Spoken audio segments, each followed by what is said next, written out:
बर' थुनलाइ आफादनि जि जारिमिनारि 65थि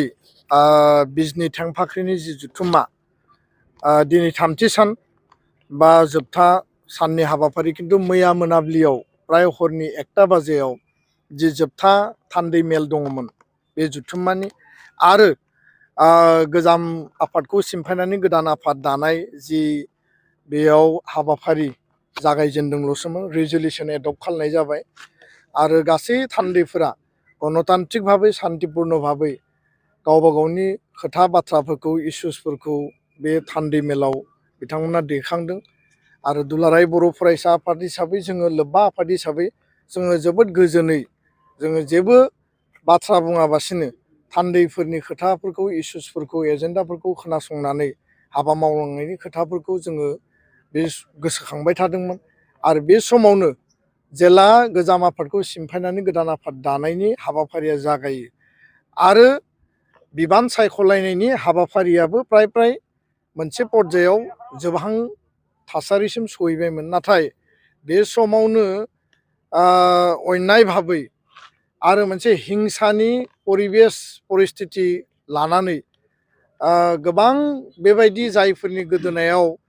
कुनु डेलिगेट बेस गैया कुनु अबजार्भार्सनि बेस गैया कुनु आरसिनि बेस गैया जर जुलुमै माने बोलो बाहायनानै बे डेलिगेट हाउसखौ घेराव खालामनानै दाइसआव थानाय जेराव बर' थुनलाइ आफादनि माने बारग' आफादगिरि बा बे थान्दै मेलनि केयारटेकार आफादगिरि डक्टर सुरत नार्जारि सारा मासि लानानै आफादखौ सामलायबाय थादोंमोन आरो आफाद सामलायनानै बिबान सायख'नायनि हाबाफारिखौ मावबाय थादोंमोन आरो बे समावनो दाइसआव गोबां गेदेमा सुबुंफोर दङमोन दैदेनगिरिफोर दङमोन जर जुलुमै मोननै माइक्र'फनखौ बोखांनानै लानानै थाङो आरो सिङाव प्राय 100-150 जनसो माने फेग्लुंनाय बे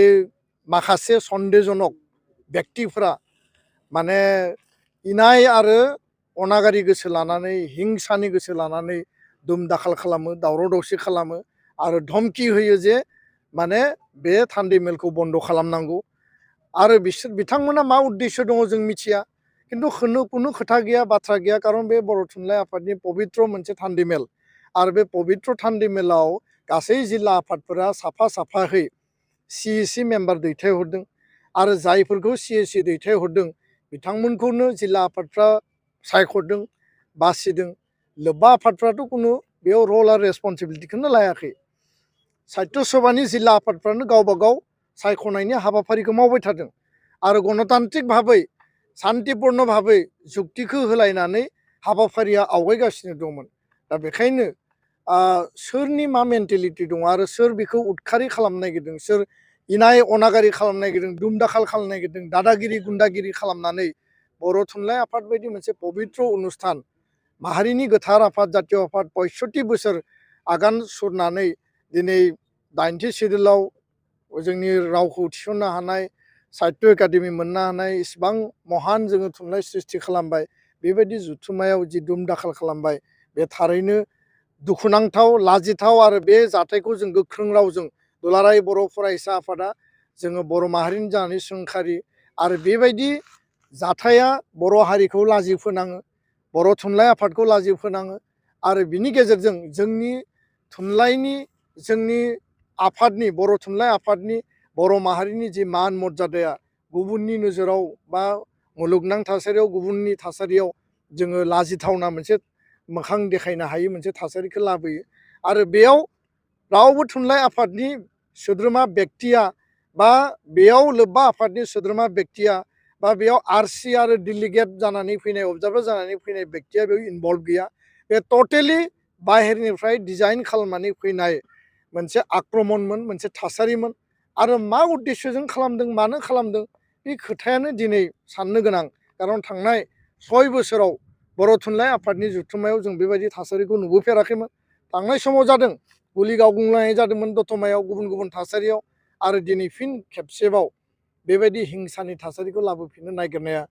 जोबोद दुखुनांथाव आरो बेयो माने जों गोख्रों रावजों सोंखारियो जोङो बर' थुनलाइ आफादखौ खौसेयै जोङो बयबो गसंथानानै बेखौ रैखाथि होनांगोन बे जोंनि माहारिनि पबित्र मोनसे अनुस्थान आरो बे अनुस्थाननि गेजेरजों बर' हारि थांना थानायनि थामोनथा रैखाथिनि सिमांखौ जों नुदों आरो बेखायनो जों बेखौ रैखाथि होनानै खौसे गसंथानानै उननि समाव जों हाबा मावलांनांगोन होननानै आं बेखौनो खावलायो आरो बे जाथायाव जोङो जोबोद दुखु मोनदों आरो बे जाथायजों जायफोरा लोब्बा दङ माने बेयाव गोबाङानो बुंदों जे बे बेक्तिफोरा जायफोरा बेयाव मोखां खाथेनानै हाबफैदों दुमदाखाल खालामफैदों माइक्र'फन सेख'नानै लानानै थांदों आरो बाहेरायाव माने बुलाय सुलाय खालामहैदों दाबि धमखि होदों 100-150 जन हाबनानै बे गोबां बेक्तिखौनो बे थान्दै मेलाव थानाय थान्दैफोरा सिनायो होननानै बुंदों आरो सोर खालामदों मानो खालामदों बबेनिफ्राय खालामफैदों बेखौ रावबो मिथियै गैया बेखौ बुंलायनांगौनि खोथा गैया दा बियो माहारिनि थाखाय मोनसे लाजिथाव थासारि जाबाय आरो बे थासारिफोरखौ हारिया माने जोङो माने जुजिनांगोन आरो बे थासारिखौ जोङो गैया खालामनानै गोजोन आरो सान्थिनि माने गणतान्त्रिक मोनसे समाज दानाया जों बयनिबो बिबान गोजोन्थों राजखान्थियारि आखाइ दं होनना सानो नामा ना बेयाव राजखान्थियारि आखाइ दङ ना गैया बेखौ थान्दै मेलनि थान्दै बिथांमोना प्राय 1600सो थान्दै आरो अबजारभार बेयाव दङमोन जिहेतु बेयाव बडि फर्मेशननि मोनसे प्रसेस सोलिबाय थादोंमोन बेयाव गासिबो जेनेरेल डेलिगेट हिसाबै बेयाव दङमोन आरो बयबो नुदों बेयाव जे मानो खालामफैखो सोर खालामखो बबेनिफ्राय फैखो आरो घटना जाखांनानै दोलो दोलो बहा थांखो आं रावखौबो बुंनो नागिराखै आरो बेखायनो बेबायदि परिबेस परिस्थितिया थुनलाइ आफादनि जथुमाखौ माने दखल खालामनाय आक्रमण खालामनाय दुम-दाखाल खालामनाय हिंसानि परिबेस लाबोनाया माने मा माने बुजायनो नागिरदों आरो माबायदि हारि दानो नागिरदों जे जोंनि हारिया इसिबां गोलाव संग्रामनि गेजेरजों फैनानै जोंनि आफादफोरा इसिबां स्ट्रागोलनि गेजेरजों फैनानै दिनैबो जों बेखौसो सोलोंदों बेखौसो दिन्थिदों आरो बिनि गेजेरजोंसो थुनलाइ आफादखौ आवगायलांहोनो नागिरदों बा थुनलाइ आफादखौ बबेबा पइन्टआव दोननानै बेबायदिसो डिक्टेट खालामनानै लांनो नागिरदों बेसो जोंहा दिनै साननो गोनां बाथ्राया आरो बर' रायजो राजाया बेफोर खोथाखौ साननानै थार बिजिरगोन होननानै आङो मिजिंथिबाय गोजोन्थों